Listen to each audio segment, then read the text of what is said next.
So if you're a B2B sales leader working with a technology or services company, and you're wondering what's the ramp period to get to a consistent number of steady meetings per month, outbound sourced meetings per month, that's what I'd like to talk about today.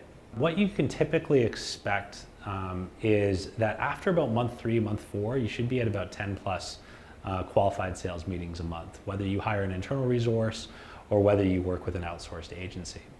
Some of the best practices to help you get there faster is having a really well thought set of messaging and a really good list of prospects to go after. If you have those two pieces in place and you've got a good domain reputation, it's easier to produce more meetings faster. If your messaging is still in flux and you don't really have great product market fit at this point and you've never really done outbound before, I would definitely budget for at least 3 to 6 months to properly figure out that product market fit. It's an extremely complicated thing to solve for, but once you've determined your product market fit, you can then scale your results significantly.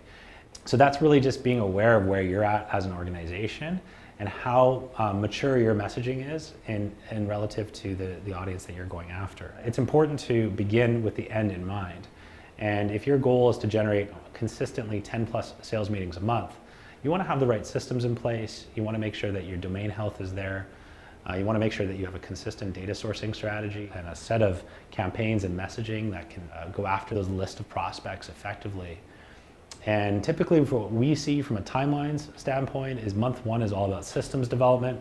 So we set up the systems, we set up the domains, and we set up the overall technology stack. And then from there in month 2, it's about setting out test messaging and generating positive replies and usually producing anywhere from 2 to 4 qualified sales meetings, anywhere from 5 to 10 passive leads.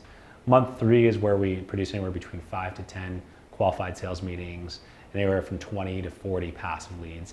And then month 4 onwards is usually where we see 10 to 15 qualified sales meetings a month, with anywhere from 50 to 60 passive leads on top of that.